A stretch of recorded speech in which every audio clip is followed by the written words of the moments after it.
Morning world, Hippy Trev here. A bit of a grey day and might be a bit of rain coming. Need to get in and mow my lawn. So anyway, roll the intro. Hi, Hippy Trev here and welcome to my channel. Hope you get something out of it. Rightio world, so old mate dropped in today, haven't seen for a long time, Stevie Wonder. And he just dropped in and we were chatting about the boat, and I can tell you what, everything can just change in a second. So as you all know, I was going to drive to Bundy, have the extractors put on with that noisy lifter, not worry about it too much, not try not to stress out about it, and I'll just go there and do it and have the extractors fitted up. So anyway, I rang Rum City this morning. I've cancelled that appointment for next week. I'm not going to make it.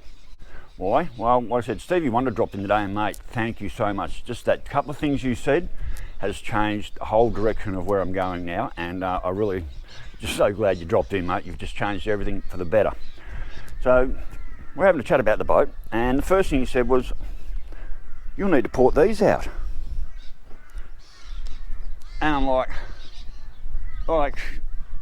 you could actually see the penny dropping. Like, my eyes must have just rolled over like a slot machine, and you could see the penny drop.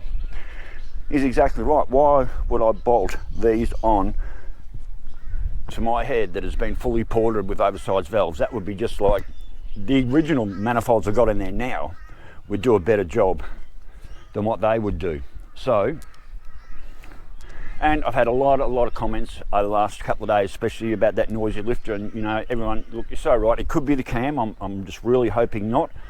I'm just hoping a little bit of like leftover gasket shit got in there, and that's what's made the ticking noise. But at the end of the day, it still has to be changed, and there's no good driving around on it. And I've had a lot of people comment saying don't do it, you'll just do more damage, and I believe you're right. I do have a good oil pressure in the car, so I don't believe any of that was the reason for it ticking, but I need to find out why. So what I'm going to do now is I'm going to tear the top end down. So the valley's going to come out, the heads are going to come off. I'm going to order the correct 253 60 thou over bore head gaskets. Thank you Alicat and a couple of others for putting me onto that eBay page. I'm going to grab them. They're a couple $100, but I believe they're going to be worth it. So while the heads are off, I can then measure up the exhaust ports. I'm going to have a go myself. I don't know where to get what I'm going to use to grind this out with, but I'm going to have a go of some sort of die grinder and a drill, I guess. And I'm going to have a go of porting out these. I've got a pair of verniers, so I can measure up exactly how much meat I can take off them extractors and port them out to suit the heads. And then I might even have a look at that valley when it comes back. Stewie's re-welded all that up. He's having it all milled and machined flat for me.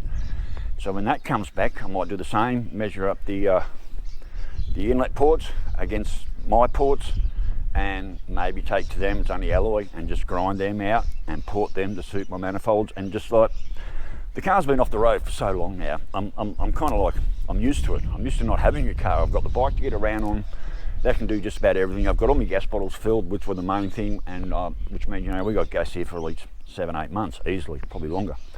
So anyway, the next couple of days, I'm not sure about tomorrow, but in the next couple of days I'll be bringing the boat out onto the concrete here. I don't like working in the shed, there's not enough room to get around, so I've got a nice big pad here.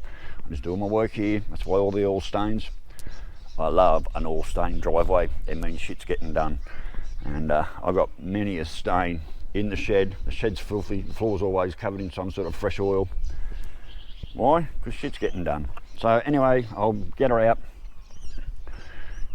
get that valley off, have a good look in there, just pull the rods and lifters and all that, and just line them all up like I did last time in the correct order and the correct way to go back in the car. Very crucial. Quad jet, I can't thank you enough for that one.